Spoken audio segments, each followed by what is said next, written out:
Hey y'all, it's Nikki And Ashley and Kim. and we are the Realtors Who Drink, and today we're on our number 24th podcast. Yeah, right. No, I'm kidding. Maybe 7. I really have no Season idea. 2. I That's what he said. don't even think that our Kate even knows, to be honest. Let's just say we're starting over. Season 2. Yeah. With season video. 2, With video. Number That's 1 right, my favorite with part. video. So today we're kind of going to talk about how different real estate is now in 2023 versus when we started. So I'm going to let Ashley go first. Well, when Ashley started, they had like carbon copies. Yeah. They did. They did. We talked about that today at the meeting. You had to write it on a clipboard, and then you had to make sure it was hard enough to go through. Then you had to deliver the original copy to the listing agent because they would put it back on the market if you didn't give them the original copy with the deposit. And so your broker only had the yellow copy on bottom. Oh. That's what they had to So go off were of. you the times of pre-MLS where you had like a phone book, or is that after? I don't know they had phone books then. So no. That was a they thing. definitely had MLS, but when I took phone duty at the first company I worked for, that's how we've done our listings because there was no way to search it by the listing company. So we would go through this book and find so we could make appointments, and you had to pick up the phone and they had all the seller's numbers in there, and you had to call the seller yourself if you were on phone duty and make the appointment, even if it was another agent calling you to make the appointment and it wasn't even your listing. Yeah. Oh my God, how times have changed. Gosh, I mean, just I for couldn't me. do it now. Yeah, just for me. I started. When did you start? I think I got my license in 2001, 2002 at the latest, and then yeah, so it was a long time ago, and I was Yeah. I was 2009, and I think my biggest thing that I can remember was there was no electronic signature. So like we had to legit drive to the client's house to get them to sign. And there were still expiration dates, and you tried your best to get there and get it done before it expired. In fact, you had to. There was no option. But there's- It's crazy that people now, they ignore the dates, Dates. the due back dates. And it's still hard It's for 'em. electronic. But Yeah. I remember just on a Sunday afternoon, it was due at 5, and my client was doing something. I had to meet them at the ballpark to sign it, and so originals. you could get it back. Yes. And fax it back. Yes, you had to fax it back. Fax it. Definitely. And then you better hold on to those originals, or you are not getting paid. The only reason I had Wi-Fi back in the day was because of fax. Like nobody emailed anything. I had to fax it to agents and get when You had they Wi-Fi or accepted it. internet. Internet. Yeah, internet, not Wi-Fi. Just plug in internet. I actually remember like being at the office and hearing the fax and be like, "Ooh, an offer's coming in!" Yes. Yay! Yes. I one time remember like having an agent tour and faxing everyone the agent tour flyer. Oh yes, I definitely remember that.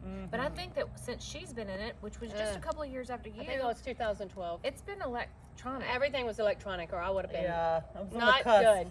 good. Well, I mean, from what I started with, and honestly, from what was before me, like it was not very long before they started taking faxes and not necessarily Yeah. having to have originals. It was just the old school realtors that had been in the business since God was a boy that wanted the originals. They Yeah. were okay. Everybody else was okay with faxes, but the fax quality wasn't that great, so it didn't matter. You still have some that want originals. Oh, I know. Yeah, and every And- once in a while though, I don't want to say lately, but probably in the last 5 years, I've had somebody ask what my fax number was. I don't think I've had a fax number. No, but you know, if you do Forever. short sales or something like that, they still Then you ask have for to have it. fax numbers. Yeah. But you can do that through your email now. Yeah. Okay. Well, what about Supra? Did y'all have Supra e-feed? It did when We I did. was. We yeah. did. So We it's did have always never Supra. been. I know, like Yeah, I think know so. they say like back in the day you used to have to go chase down keys, and that sounds miserable. Yes. Kind of like doing commercials. Yeah, like doing commercial listings So I today. think there were houses that you had to do that on because people didn't want to spend the money on whatever it was. Whatever I feel like it was Super, but whatever the technology was, there were people that didn't want to spend the money on it. You know. And so you did have to chase down keys sometimes, or go to their office and pick them up, and all the crazy stuff. And deposits were such a big deal. Like everybody wanted a deposit. Yeah. We had to walk. So imagine that. Just think about this. 2022, multiple offers on every listing we had. Can you imagine if they were hard copies? I wouldn't want to. Yeah. If no. you had to input all of the data, No. so that you could figure out who oh is- my gosh. Yeah. Oh. Like, I now mean- we have like scanners that'll just read all the data. right, for us. right. Yeah. Our phones read them, and Yeah. you can email them from our phones. Exactly. And I Yeah. also remember like back in 2009, it was a lot more, which I do miss, a lot more cell phone conversations. Yeah. I try to have those with agents now because I do feel like text is just so I come informal. across so rude on text. And I understand the reason to text because in the world like we are today, you always want to have proof that you sent Right, it. right, So I right. get it too, but like I do miss the conversation. So like I do try to pick up the phone and like I will respond after we talk, as we talked about, blah blah blah, in text. Sometimes just But we you know. don't mind picking up the phone. There are people that will not answer your call, but if you text them, they'll text you right back. Yeah. Yeah. I don't understand. You just saw I text you. Right. You can't Right. answer. Yeah, Right. And I get the whole text thing. I really do because I like texting too. But this whole business is about relationships, and those agents are to build relationships with as well because it's the only way that this is going to go smoothly. That's exactly right. That's exactly right. And we hate technology sometimes. It chases us down. It chases us down in our sleep. It chases us down on vacation. But if we were on vacation and somebody wanted to write a contract, just imagine what that used to look like. Like Yeah. you basically You had to get couldn't go. another agent. Well, you had to get another Yeah. agent involved to Yeah, help you. yeah, and I almost kind of forget like what did I do because I've always traveled. What did I do? Like who did I call? It was probably you. In fact, I'm sure of it. I'm It sure of probably it. was. It probably was. And I'm trying to think of when I sold before they started doing this, like what I did. But I always had somebody that was kind of like not my partner, but like somebody that you like shared a cubicle with. Or, Yeah. I mean, yeah. remember also the overhead for real estate used to be so much more because everybody had to have a cubicle. And they wanted everybody there at 9 o'clock in the morning. Yeah. And what did we do? We went there and drank coffee and hung out. We weren't working. Yeah. You weren't lead generating or you weren't. No, no. Yeah, you started off at when you started off, you were at like a big brokerage, or did you start at a small So brokerage? I started at a small one, but it wasn't long after that I went to a big brokerage. And so they didn't require you to be in at a certain time, but the norm was people showed up at 9.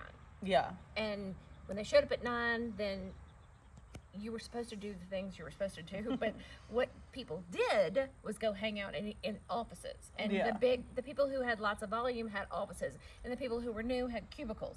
And sometimes you had to share a cubicle because you were that new. And I shared a cubicle lots of years, and I was still that new.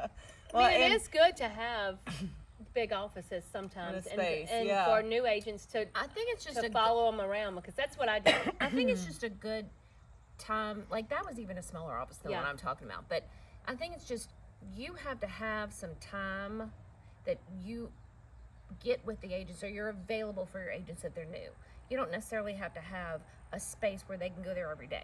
Right, just somebody to Like- kind of like we do with our Thriving Thriving Thursdays and Mastermind Tuesdays, yeah. Yeah, and then of course, like some of our agents will go in there by themselves with the computer in the office, and like to me, like I prefer to be at my house, like in a space where no one can interrupt me, and then you have people like Paige who just like have to be Somewhere outside of her house. Yes. So everybody's kind of different. So I mean, I do think like I love that there's no more cubicles. I know. Me too.